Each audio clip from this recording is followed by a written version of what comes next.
दुनिया का पहला इंसान, मिर्जा के जितने चेले यहाँ पर बैठे हो, चैलेंज है मेरा, मेरे आका ने फरमाया है, कसम काबे के रब की, अल्लाह ने मेरा पूरा नसब पाक कर दिया। एक भी ऐसा नहीं है जो बुतों के सामने हाथ जोड़ने वाला हो, बल्कि सारे के सारे एक खुदा की इबादत करने वाले हैं। हमारे नबी की माँ पे बात करते हो तुम।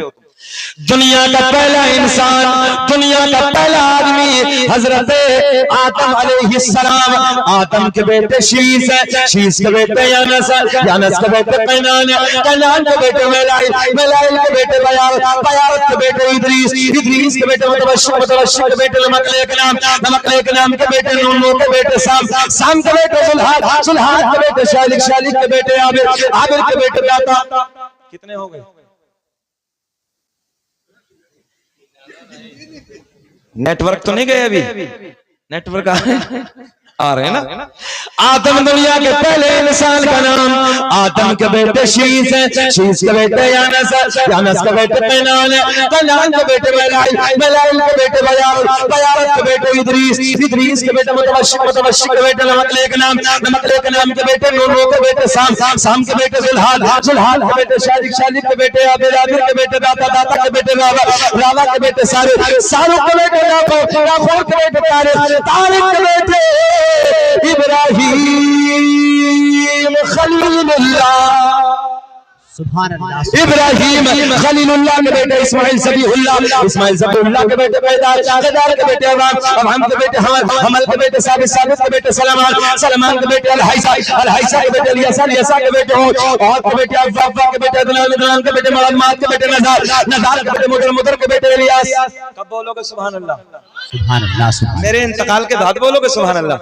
महत के बेटे नज़ार, नज़ार के बेटे मुदर, मुदर के बेटे इलियास, इलियास के बेटे मुदरिका, मुदरिका के बेटे खजीमा, खजीमा के बेटे किनाना, किनाना के बेटे नज़र, नज़र के बेटे मालिक, मालिक के बेटे फहर, फहर के बेटे गालिब, गालिब के बेटे लूई, लूई के बेटे काब, काब के बेटे मुर्रा, मुर्रा के बेटे किलाब, किलाब के बेटे कुसै, कुसै के बेटे तमुनाब, अब तमुनाब के बेटे हाशिम, नबी के परदादा हाशिम के बेटे अब्दुल मुत्तलिब, नबी के सगे दादा अब्दुल मुत्तलिब के बेटे अब्दुल्लाह।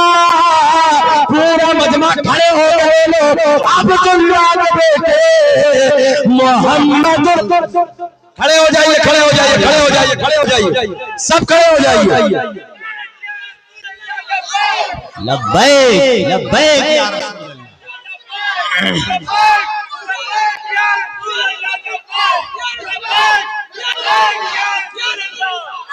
इसलिए खड़े हो जाइए कि नबी के नूर की आमद हो रही है। खड़े रहिए, 2 मिनट खड़े रहिए। हाशिम नबी के परदादा हाशिम के बेटे अब्दुल मुत्तलिब, अब्दुल मुत्तलिब के बेटे, आवाज आनी चाहिए हाथ उठा के, अब्दुल मुत्तलिब के बेटे अब्दुल्लाह। बोलो अब्दुल्लाह के बेटे मोहम्मद। तभी तो हम पूरी दुनिया में ऐलान करते हैं फजल रब्बुल उला, और क्या चाहिए फजल रब्बुल उला, और क्या चाहिए मिल गए और क्या चाहिए। मुबारकपुर वालों, मुबारकपुर वालों, इसलिए माशाअल्लाह,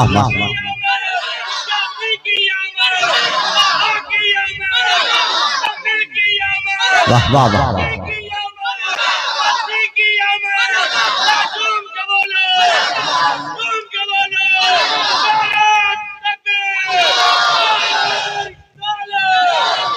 मुबारकपुर वालों, इसलिए सुने, दुनिया अपने झूठों की तारीफ करती है, अल्लाह का फजल है हम अपने सच्चे की तारीफ करते हैं।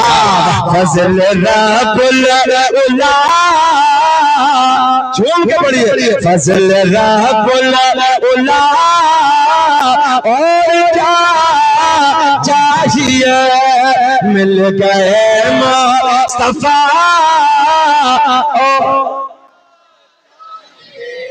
अल्लाह खुश रखे। हम तो वहां भी नहीं, ये तो अपना इंडिया है यार, हम तो उधर भी नहीं। हरम में 2.5 घंटे गिरफ्तार रखा था, एक बात पर 2.5 घंटे। और अल्लाह का बड़ा फजल है, हमारे वालिद गिरामी हज्जन और वगैरह कई हाजी जो साथ में थे, उनकी आंखों में आंसू आए। मैंने ना, ये हमारे बुजुर्गों की सुन्नत अदा हो गई है, घबराना नहीं है, हमने वहां भी जवाब दिया था। अल्लाह का बड़ा करम है और रब का एहसान है। डंके की चोट पे 32 दिन हुज्जाज को नमाजें पढ़ाई। मीना में हमने अपनी की, मुज़दलिफा में हमने अपनी की। क्यों गुस्ताखों के पीछे हम क्यों जाएंगे? अल्लाह का बड़ा एहसान है, हमारा अकीदा बिल्कुल साफ सुथरा है, हमारा अकीदा बड़ा टनाटन है, ठोस है। और सुने, मैंने झारखंड में ऐलान किया था, यहां नहीं, वकूनु मअस सादिकीन, और सच्चों के साथ हो जाओ। मेरा शहर अमरोहा है, तवज्जो, मेरा शहर अमरोहा है। अमरोहा में एक बाबा लेटे हैं, 750 साल का जमाना गुजर गया। अहमद रजा भाई 750 साल गुजर गए। देखो सुनियो, सुनो, हम उस अकीदे के हैं। मैंने झारखंड में कैसर भाई 50,000 के मजमे में ऐलान किया था, उधर भी ऐसी बच्चों ने बताया मुझे। मैंने कहा मेरे शहर अमरोहा आ जाओ। एक बाबा लेटा 750 साल से, नाम है सैयद शरफुद्दीन उर्फ शाह विलायत रहमतुल्लाह तआला अलैह, बिच्छू वाले बाबा के नाम से जानते हैं, पहचानते हैं। मैंने कहा 750 साल पहले कहा था, हमारे मजार पे बिच्छू रहे या सांप रहे या कोई भी जहरीला जानवर रहे, कयामत आ जाएगी, उस हद में नहीं काटेगा। तो एक शख्स ने कहा कि हजरत केमिकल डाल के रखा होगा, देखिए अजीब रंग है। हाँ, बोले हजरत केमिकल डंक पे डाल के रखा होगा। मतलब हाँ, केमिकल का जमाना तो है भाई। मैंने कहा झारखंड वालों, तुम्हारे इधर तो पहाड़ है, बड़े बड़े बिच्छू निकलते हैं। बोले हाँ जी निकलते हैं, मेरे डब्बे में रख के ले आओ। मैं इसलिए बताने लगा हूं नौजवानों, अपने अकीदे से भटकना नहीं है। हमारा अकीदा कितना सोना है, सुन लो। सब अपनी अपनी तारीफ करते हैं, यार चैलेंज है, सुने आप। मैंने कहा झारखंड में बिच्छू है, आपके इधर भी होंगे बिच्छू? तो बिच्छू है नहीं है, निकलते हैं भाई, हर इलाके में होता बिच्छू। मैंने कहा डब्बे में उठा के ले आओ। डब्बे में उठा के, कैसर भाई मैंने कहा डब्बे में बंद करके लाना, मोटा वाला लेके आओ, शहर अमरोहा आ जाओ। शहर अमरोहा आने के बाद डब्बा मेरे हाथ में दे दो, बाबा का दरबार होगा, तू भी खड़ा होगा, मैं भी खड़ा। सबसे पहले तेरे इलाके का बिच्छू डब्बे से निकाल के मैं हाथ पे रखूंगा। अगर काट लिया तो मैं अपने अकीदे से तौबा करके तेरी तरफ, अगर नहीं काटा तो तू तौबा करके मेरी तरफ। कैसा है चैलेंज, कैसा है? मैंने कहा अब तेरा बाबा अगर कोई हो तो खाली मच्छर को रोक ले, चैलेंज है साहब। अगर तेरा कोई तेरे अकीदे में, भाई इसमें हंसने की कोई बात ही नहीं है। मैंने कहा कोई तेरे अकीदे में कोई बाबा अगर हो कि खाली मच्छर के डंक से कंट्रोल कर दे, चल यार हम छोड़ देंगे, आ जाए। फकीरों की झोली में अब भी है सब कुछ, मगर मांगने का चाहिए इनसे ढप कुछ। हमने कहा लाओ कोई हो तो, लाजवाब हो गया। मैं आपको भी दावत देता हूं, कभी आए शहर अमरोहा। बड़े बड़े मोटे मोटे बिच्छू हैं आज भी दरबार में, उठा के लोग हाथ पे रखते हैं। जरूरत नहीं है, ताकत नहीं है कि दरबार में बिच्छू काट के टंक मार। ये हमारे अकीदे में है। सुन्नियों नौजवान बच्चों, हमारे अकीदे में है। हम क्यों जाएं इन गुस्ताखों के अकीदे में? किसी को देखो हमारे बुजुर्गों की शान में तौहीन करने लगा है, किसी को देखो तो हमें कहने लगे कब्र पुजवा। हमने कहा कब्र पुजवा नहीं है, हम कब्र चुमुआ हैं। गलत तो नहीं है भाई हमारे कुर्बानो? हम कब्र पुजवा नहीं है, हम कब्र चुमुआ हैं। कुरान अजीम पे कपड़ा चढ़ाया जाता है, उसकी कोई हैसियत नहीं, निस्बत हो गई अल्लाह के कुरान से, इसलिए कपड़े को चूमा जाता है। हम मजार के चादर को इसलिए चूमते हैं कि अल्लाह वाले के मजार से निस्बत हो गई। हमें कब्र पुजवा बताता बेवकूफ, हम कब्र पुजवा नहीं है, कब्र चुमवा है।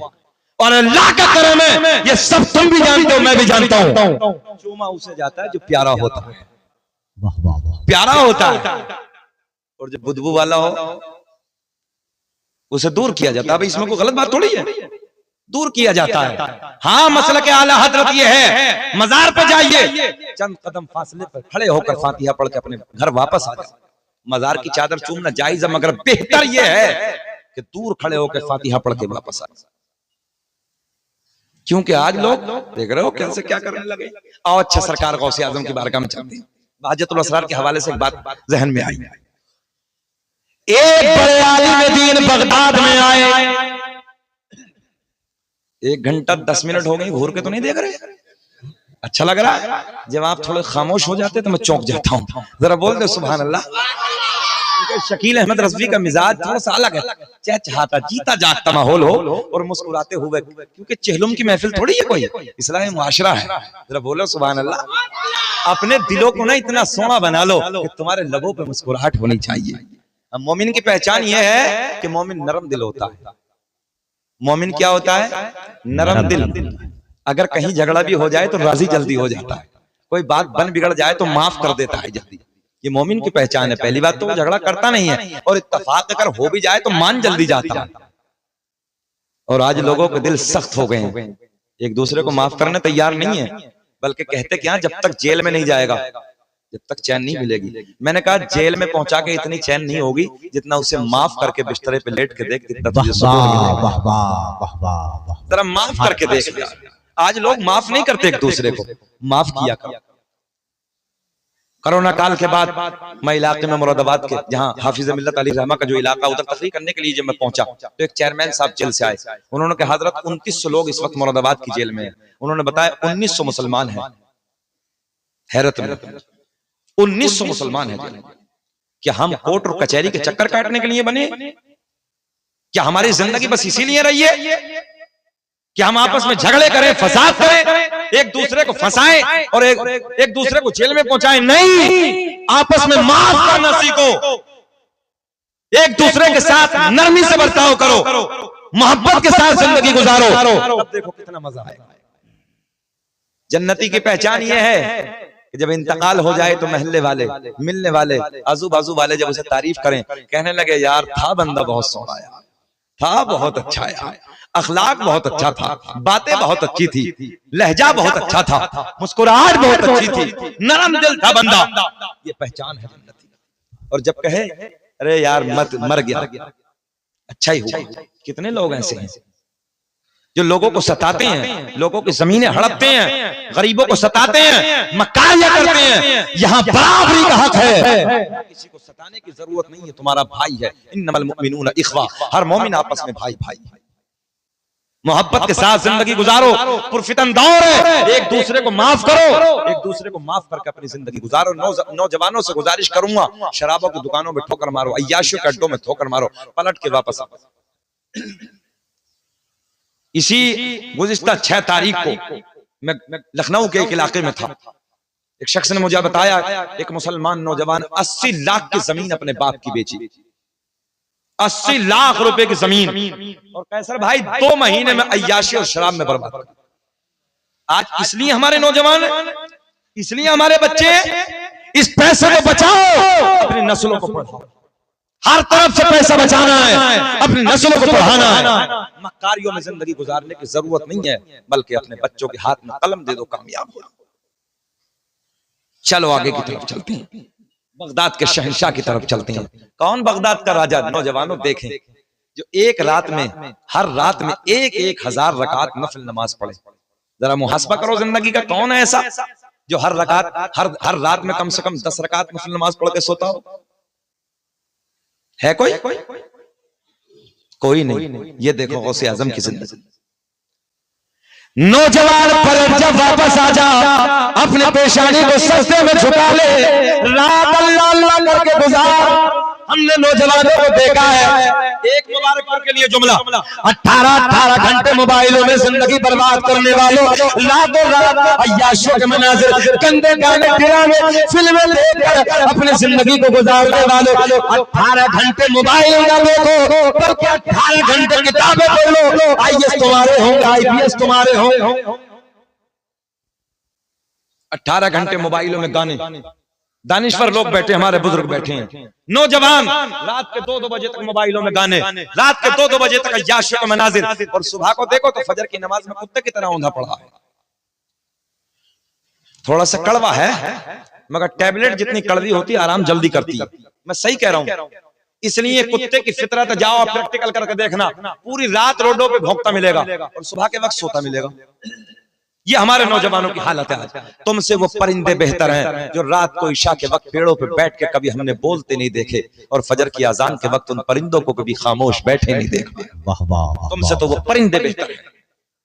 मस्जिदों को भर दो, आबाद करो मस्जिदों को। बताओ ईमानदारी से मुबारकपुर वालों, जुमे के दिन कौन आता है नमाज पढ़ने के लिए? क्या अल्लाह के फरिश्ते आते, क्या जिन्नात आते? कि पूरे हिंदुस्तान की सारी मस्जिदें भर जाती। कहां हो तुम फजर में, कहां हो जोहर में, कहां हो असर में, कहां हो मगरिब में, कहां हो इशा में? जुमे में सारी मस्जिदें पूरी हो जाती हैं और बाकी 8 दिन गोल। फिर कामयाबी तो अल्लाह ने नमाज में रखी। लोग पास जाते हैं, हजरत तावीज दे दो, कमाते हैं, जितना कमाते सब पैसा खर्च होता है। कितने आते हैं हमारे पास? हमने कहा सुनो, फजर की नमाज पढ़ लो, अल्लाह ने फजर की नमाज में बरकत रखी है, थोड़ी देर कुरान की तिलावत कर लो, सारे तावीज एक तरफ, कुरान और नमाज की बरकत एक तरफ। गलत तो नहीं कह रहे हैं? आओ उठाओ, 20 साल पहला इतिहास, हमारे बुजुर्ग बैठे हैं, 20 साल पहले हम अपने दादाजी के साथ मस्जिद से जब घर की तरफ वापस आते थे तो गलियों से, घरों में माँ बहन बेटियों के कुरान पढ़ने की तिलावत की आवाज आती थी। माँ बहन बेटी भी इस प्रोग्राम को देख रही हैं इसलिए बताने लगा हूं। बहन बेटियां कुरान पढ़ने की आवाजें आती थी। आज हर घर में सन्नाटे हैं 8 बजे तक। क्यों नहीं करते गौर? क्यों नहीं है एहसास? अगर ये बेटी चाहे तो सबको नमाजी बना सकती हैं, ये बहनें चाहे तो सबको नमाजी बना सकती हैं, ये माँ चाहे तो सबको नमाजी बना सकती है। कैसे? इधर देखें आप, ऐसे। यही बेटी अगर लोटा भर के अपनी बहन के पास ले जाए, मेरे भैया नमाज का वक्त हो गया, नमाज पढ़ लो। यही बेटी बाप के पास चली जाए, बाबा नमाज का वक्त हो गया, नमाज पढ़ लो, लोटा भर के लेके जाए। मुसलमानों, अगर बेटी कह दे तो बाप नमाजी हो जाएगा, बहन कह दे भैया नमाजी हो जाएगा। तवज्जो है? माँ उठ जाए तो अपने बेटे को नमाजी बना सकती है। देखो हमारा पुलिस प्रशासन मौजूद है, वो निगरानी के लिए आए हैं। ये पुलिस प्रशासन हमारा मुबारकबाद के काबिल है। तवज्जो है? आप हजरात, उनका काम है, अच्छा काम कर रहे हैं, वो अपनी निगरानी कर रहे हैं। आप लोग इधर देखें, एक बेटी नमाजी बना सकती है, एक बहन नमाजी बना सकती है, एक माँ नमाजी बना सकती है। शर्त ये है कि लोटा भर के बाप के पास चली जा बेटी, भैया के पास चली जा, ये माँ के पास चली जा, बेटी के पास चली जा। मगर आज एहसास नहीं है, हमारी माँ बहन बेटियां भी घर में 8-8 बजे तक सो रही। बेटियों के सर पे दुपट्टे नहीं है। एक जुमला मुबारकपुर वालों इधर देखो, तुम्हारे घर में भी शादी, मेरे घर में भी शादी, में बैठी हैं, शादियों के माहौल हो गए। 10 साल की बेटी को देख लीजिए आप, 25 साल की बेटी तक, 10 साल से 25 साल की बेटी तक किसी के सर पे दुपट्टा नजर नहीं आता। जाओ देखो घरों में जाकर, शादियों के माहौल, 10 साल की बेटी से लेकर 25 साल की बेटी के सर पर दुपट्टे नहीं है। क्यों नहीं है दुपट्टे इन बेटियों के सर पे? कभी भाई ने एहसास नहीं किया, कभी बाप ने एहसास नहीं किया, कभी शोहर ने एहसास नहीं किया कि अल्हम्दुलिल्लाह हम नबी का कलमा पढ़ने वाले हैं। ये बहन बेटी हजरत फातिमा ज़हरा की जिंदगी को अपनाएं। क्यों नहीं इनके सरों पर दुपट्टे? क्यों शोहरों की गुस्ताख हो रही हैं? रोज बरोज फोन आते हैं, हजरत तलाक हो गई है, इस मामले में तलाक हो गई है, इस मामले में तलाक हो गई है। सुनो माँ बहन बेटियों के लिए कैमरे के जरिए बात कर रहा हूँ, 80% बेटियों को अगर तलाक हो रही है तो बेटियों की मुजोरी पे तलाक हो रही है। बेटियां अपनी ज़बानें बंद करें, अपने शोहरों को अदब करें। मैं लिख के दे सकता हूँ, तलाक 80% खत्म हो जाएगी। तलाक का मामला 80% निपट जाएगा। निपटेगा कब? जब जबान कम चलाएं। एक आलिम साहब के पास नसीम भाई एक तावीज लेने के लिए आई एक औरत, कहने लगी हजरत एक तावीज दे दीजिए, हमारा शौहर हमारी पिटाई करता है। आलिम साहब भी बहुत चालाक थे, समझ गए, बोले रोज मारता, बोले करेंगे दे दो। 3 लकीरें, एक कागज निकाला, 3 लकीरें खींची, यूं दबाया और दे दिया। बोले जाओ, जब तुम्हारा शौहर मारना शुरू करे पॉकेट से निकाल के दाढ़ के नीचे दबा के बैठ जाए। तवज्जो है? घर पहुंची, जब मारने का नंबर आया, शौहर 1 बार बोला, ये 2 बार बोली, ये 2 बार बोला, ये 4 बार बोली, ये झगड़ा आगे बढ़ गया। तो मर्द के कुछ और तो मामला है नहीं, उठा के डंडा। जबकि औरतें पिटाई के लिए नहीं थी, ये तुम्हारे दिल का सुकून है, तुम्हारे दिल का करार है, राहत है मर्द के लिए, मारने की चीज नहीं है, सीने से लगाने के लिए, कदर करने के लिए, ये तुम्हारे नबी का फरमान है। मगर आलिम साहब भी बहुत होशियार थे, 3 लकीरें खींच के बता दी, बोलो जाओ दाढ़ के नीचे दबा के रख देना।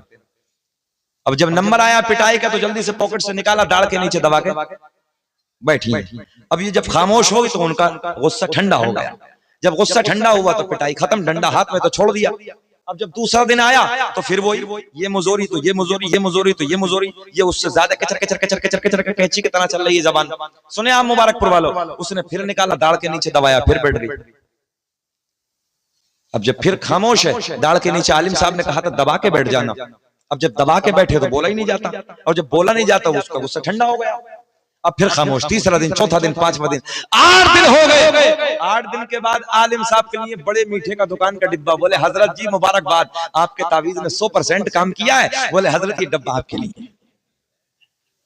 आलिम साहब ने कहा अरे बाबू, अगर पहले ही अपने जबान पे कंट्रोल कर लिया होता तो ये पिटाई की नौबत नहीं आती है, तलाक की नौबत नहीं आती। ये जिम्मेदार लोग बैठे, मैं लिख के दे सकता हूँ, पिटाई पे तलाक हो रही है। हाँ, 5% जाहिल ऐसे नौजवान है, मिर्चे तेज हो गई तलाक, नमक कम हो गया तलाक, कपड़े नहीं धुले तलाक, तेरे बाप की नौकर है क्या?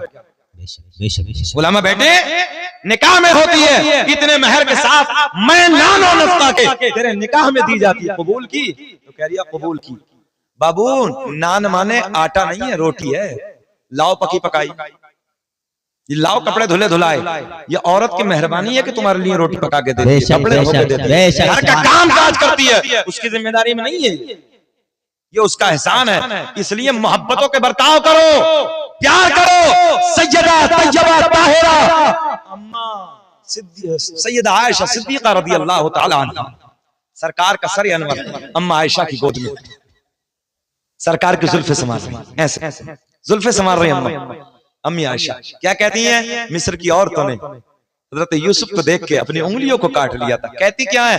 काश मेरे मोहम्मद के चेहरे को देख लेती तो हाथ नहीं, उंगलियां नहीं, बल्कि दिलों को काट के हाथ पे रख लेते।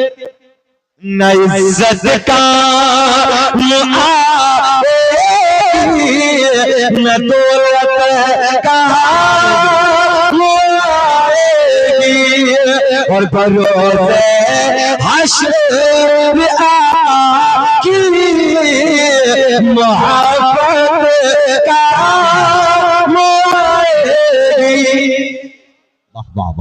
ये मोहब्बत अपने दरमियान पैदा कर। चच्चा जा रहे हो क्या? अरे ताबीज पा गए लेके जा रहे हैं। हमारे नंबर पे एक नंबर भी होता है। महफिल से जो जाए समझ लेना मसाने की कमजोरी है, बैठ जाए थोड़ी देर, जरा मोहब्बत से बोले सुभान अल्लाह। आखिरी बात क्लोज करने लगा हूं। बात चली बगदाद के राजा की। कितनी, एक रात में कितनी नमाजें? 1000 रकात नफल नमाज। चलो भाई, आज के बाद अमल बना लो मुबारकपुर वालों, कम से कम 2 रकात बाद ईशा पढ़ के सोना। 2 रकात नफल नमाज, नमाज ईशा पढ़ो और 2 रकात। गौसे आजम का तरीका, कुछ ना कुछ तो सदका मिलेगा। कदमी हाज़िही अला रक़बती कुल्ली वली किल्ला। क्या बैठ के फरमाया? बगदाद के जामा मस्जिद के मिंबर पे बैठ के मेरा कदम सारे औलिया की गर्दन पे। 100 किलोमीटर से एक आलिम मुलाकात के लिए आ गए। क्यों आए? यार बड़ा इल्म है, बड़ा तकवा है, बड़ी परहेजगारी है, बड़ा कमाल है गौसे आज़म में। सारे फतवे बगदाद में हल होते थे। खाली पीर साहब न समझे, 13 सब्जेक्ट में पढ़ाने वाला आलिम भी है, बड़े बड़े फतवे हल करने वाला बगदाद का राजा है। गौर करें मेरे जुमलों पे। आ गए आलिम साहब, तकवा सुना, करामत सुनी, इल्म सुना, परहेजगारी बगदाद में आई। कौन? इधर देखे मेरी तरफ। आलिम साहब आए बगदाद में, पूछा कहां मिलेंगे हजरत? तो किसी बताने वाले ने बताया कि बगदाद की जामा मस्जिद में हजरत से मुलाकात होगी।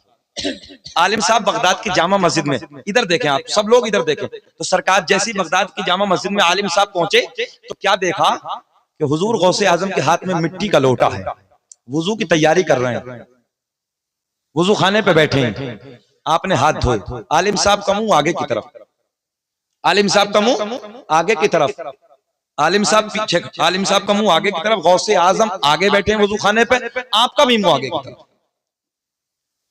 जाहिरी एतबार से तो गौसे आजम ने नहीं देखा, मगर वलायत की नजरों से देख लिया। ऐसे देख रहे हैं पूरी दुनिया को, अल्लाह के शहरों को ऐसे देख रहे हैं जैसे राई का दाना हथेली पे रखा है। सुभान अल्लाह। अच्छा, एक बात कोई कहेगा कि हजरत इतनी बड़ी दुनिया गौसे आजम ने बगदाद में कैसे देख ली? मैंने कहा अब तो आसान हो गई है, निकालो मोबाइल, गूगल में पहुंचो, गूगल में पहुंच के अमेरिका देखो, अफ्रीका देखो, हॉलैंड देखो, जर्मन देखो, जापान देखो, इंग्लैंड देखो, पूरी दुनिया का जरा सी देर में आप नजारा कर सकते हैं बैठे बैठे। बताओ, इस इल्म के जरिए पूरी दुनिया को आप देख रहे हैं और जिसके नाना की ये खैरात इल्म है तो उनका नवासक है पूरी दुनिया को नहीं देख सकता। सुभान अल्लाह। गौसे आजम को मुंह आगे की तरफ, हजरत आलिम साहब पीछे की तरफ। पॉइंट नोट करें, इधर देखें। गौसे आजम ने हाथ धोए। हाथ धोने के बाद वुजू में क्या होता है मुबारकपुर वालों? हाथ धोने के बाद वुजू में, मेंबर वाले नहीं, आप लोग कुल्लू पक्का है ना? हाँ माशाल्लाह। मगर गौसे आजम ने कुल्ला नहीं, यही तो आपको समझाना चाह रहा हूं। गौसे आजम ने कुल्ला नहीं। इम्तिहान है कैसर भाई। हाथ धोने के बाद नाक में पानी, बाद में कुल्ला। आलिम साहब की सनक गई, कहने लगे यार इतना इल्म, इतना तकवा, इतनी परहेजगारी, इतना सब कुछ सुना, इधर तो वुजू भी नहीं। तवज्जो है? खड़े तो थे, ऐसे खड़े हैं, वापस जाने लगे, अभी मुंह आगे की तरफ जाने लगे। बोले मुलाकात नहीं करेंगे, वो अल्लाह का वली हो ही नहीं सकता। ये भी पॉइंट है, वो अल्लाह का वली हो ही नहीं सकता जो सुन्नत के खिलाफ है, जो सुन्नत को छोड़े। और वुजू में क्या है? हाथ धोने के बाद सुन्नत ये है कि कुल्ला करना, नाक में पानी। गौसे आजम ने पहले नाक में पानी, बाद में कुल्ला, वापस जाने लगे। आलिम साहब ने जैसे कदमों को खींचा, तवज्जो, आलिम साहब ने जैसे कदमों को खींचा, गौसे आजम वुजू खाने पे खड़े हो गए। मुस्कुरा के बोल दो सुभान अल्लाह। गौसे आजम वुजू खाने पे खड़े हो गए, मुस्कुरा के कहने लगे मौलाना कैसे हुआ खाना, कुछ तो फरमाना, कहाँ हो रहा है जाना। मुबारकपुर वालों अब तो बोल जाना। गौसे आजम ने जैसे ये फरमाया मौलाना कैसे हुआ खाना, आलिम साहब वापस आए, कहने लगे हजरत बड़ा तकवा सुनाता, बड़ी परहेजगारी, बड़ा इल्म सुनाता, बड़ी करामतें। बोले फिर क्या हुआ? बोले हुजूर इधर तो वुजू भी नहीं। गौसे आजम ने फरमाया मौलाना वुजू का तरीका क्या है? बोले हजरत हाथ धोने के बाद पहले कुल्ला, बाद में नाक में पानी है। बड़े पीर ने फरमाया कहाँ लिखा है? बोले हजरत मेरे घर पे जितनी किताबें रखी हैं मसाइल की, उसमें वुजू का तरीका सब यही है, पहले कुल्ला है, बाद में नाक में पानी है। अब तवज्जो, गौसे आजम ने एक निगाहे वलायत डाली, सारी किताबें 100 किलोमीटर से बगदाद की जामा मस्जिद में मंगवा ली। आप कहेंगे कैसे? मैंने कहा फिर वही बात आई, व्हाट्सएप निकालो, अमेरिका से किसी ने 10 किताबें भेजी, 1 सेकंड में आपके पास सारी किताबें आपके पास। एक निगाहे वलायत, 100 किलोमीटर की सारी किताबें बगदाद में। कहां आ गई? बगदाद में। गौसे आजम ने फरमाया मौलाना दिखाओ। आए हाय, मुस्कुरा के देखें आप, दिखाओ। खींची, किताब खींचने के बाद ऐसे पलटा, वुजू का तरीका देखा, किताब मौलाना की तरीका बड़े पीर का लिखा हुआ है, पहले नाक में पानी, बाद में कुल्ला। जहन हाजिर है आपका? आलिम साहब झुंझला के किताब रखते हैं, दूसरी किताब खींचते, दूसरी किताब में देखा, दूसरी किताब में टटोला, जब दूसरी किताब में देखा तो दूसरी किताब में भी वही लिखा है जो बड़े पीर का तरीका है। तीसरी किताब देखी, चौथी किताब देखी, सारी किताबों में वही लिखा है, पहले नाक में पानी, बाद में कुल्ला। गौसे आजम ने फरमाया मौलाना अब बोलो, बात हमारी ठीक है कि तुम्हारी? आलिम साहब झुंझला के कहने लगे हजरत किताबों में गलत लिखा है। बात मेरी ठीक है, किताबों में, ऊंचा बोलने थोड़ा सा, किताबों में गलत लिखा है, बात मेरी ठीक है, पहले कुल्ला है। गौसे आजम ने एक निगाहे जलाल डाली, जमीन फटी। देखें आप, देखें आप, तवज्जो, जमीन पे एक निगाहे वलायत डाली, जमीन फटी। गौसे आजम ने फरमाया जमीन मौलाना को पकड़, नाफ तक जमीन ने दबा लिया। कितना दबाया? नाफ तक। गौसे आजम ने फरमाया मौलाना अब बोलो, बात तुम्हारी ठीक है कि हमारी? कितने दबे आलिम साहब? नाफ तक। आज का कोई और होता तो कह देता हजरत छोड़िए आपकी ठीक है, तवज्जो है। मगर आलिम है, कहने लगे हजरत, इसलिए बता रहा हूं मुबारकपुर है ये बात। इतने दमे आलिम साहब, नाप तक दबे। गौसे आजम ने पूछा मौलाना अब बोलो बात तुम्हारी ठीक है कि हमारी? कहने लगे हजरत चाहे कुछ भी हो जाए बात हमारी ठीक है। इतना तो कह सकते हैं बात हमारी ठीक है। आलिम इतने दबे हैं मगर क्या कह रहे हैं? हजरत चाहे कुछ भी हो जाए बात पहले कुल्ला है। एक पूर्वी जबान में शायद आप लोग समझते कहते अड़ियल मौलाना है, समझ रहे हैं? हाँ दबे। गौसे आजम ने एक निगाह जलाल और डाली, जमीन और फटी। मौलाना गले तक दबे। कितने दबे?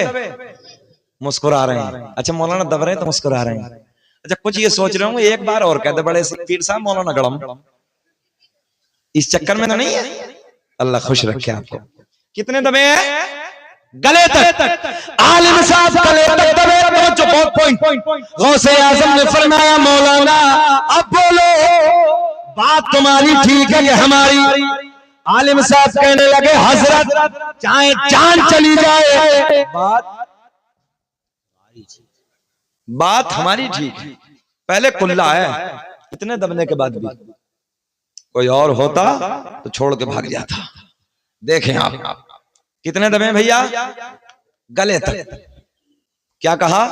गौसे आजम ने बात तुम्हारी ठीक है कि हमारी? बोले नहीं बात तो मेरी ठीक।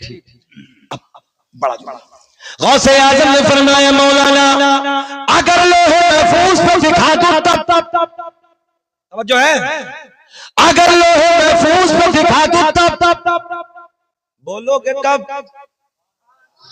अच्छा लोहे महफूज पर्दे के ऊपर तो नहीं समझ रहे? करीम में ही कहीं जरा बोल दे सुभान अल्लाह बस। अच्छा ये खतीबों पे कभी थोड़े थोड़े ये टैबलेट होती हैं कभी कभी देनी पड़ती ताकि मजमे में जीता जागता माहौल रहे, ताकि आपके लबों पे मुस्कुराहट आती रहे। 1.5 घंटे से हम ऊपर हो गए हैं मगर कोई बात नहीं है, बस थोड़ी सी 5-7 मिनट की बात और है। अच्छा ये बात पूरी कर दे कि छोड़ दें? ये बात पूरी कर दें? चलिए छोड़ देते, दिल नहीं कर रहा, सुनना चाह रहे हैं? हाथ उठा के बताएं। अल्लाह खुश रखे। बहुत अच्छे लोग हैं, मुबारकपुर के लोग बहुत अच्छे हैं। कई साल पहले सिट्ठी में आया तो बहुत अच्छी समाते थी, दिल फिर खुश हुआ कि आज फिर जा रहा हूँ। कैसर आजमी साहब की निजामत में फिर तकरीर होगी, बहुत अच्छा लगा। अदब इस दुनिया का बहुत अजीम नकीब है, अल्लाह इनको भी सेहत के साथ लंबी उम्र अता फरमाए। अक्सर मेरा दिल चाहता तो कभी कभी मैं कैसर आजमी साहब को सुनता हूँ, बहुत बहुत अच्छी निजामत करते हैं। वाकई अदब इस जमीन का बहुत बेहतरीन अजीम नकीब है, अल्लाह ने आपको दिया है। अल्लाह खुश रखे, शाद आबाद रखे। सुन ले, बस समेटने लगाऊं, बात को खत्म करने लगाऊं। कितने दबे मौलाना? गले तक। गौसे आजम ने फरमाया अब बोलो।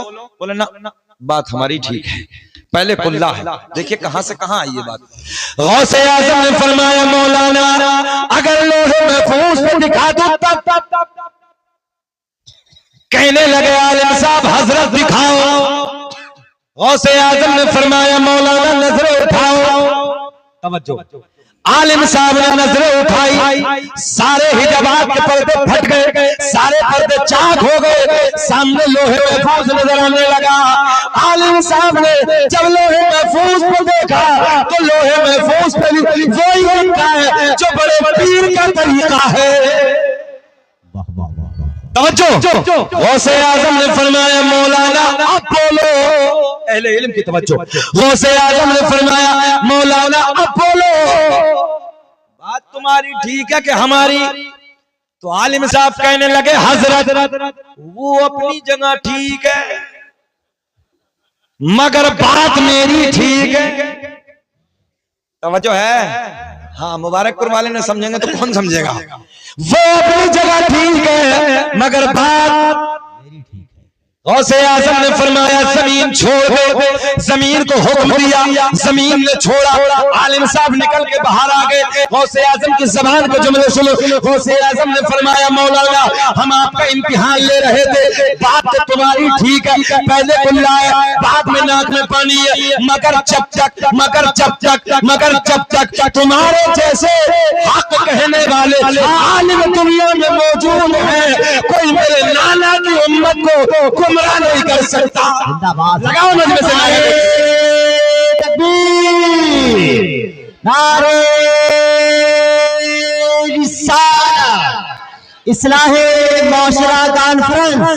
अल्लामा मुफ्ती शकील अहमद साहब, नारे तकबीर, नारे रिसालत। एक नारा मजमे से लगा के दिखाओ, मजमे से लगाइए एक नारा खड़े होकर, लगाइए नारा खड़े होकर, इसको याद है, नारा लगाइए खड़े होकर।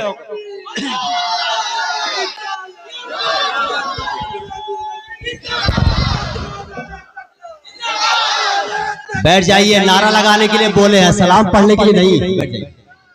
गौसे आजम ने फरमाया, तवज्जो, गौसे आजम ने फरमाया, मौलाना जब तक, ये जुमले नोट कर ले आप, जब तक तुम्हारे जैसे हक कहने वाले आलिम दुनिया में मौजूद है, कोई मेरे नाना की उम्मत को गुमराह नहीं कर सकता।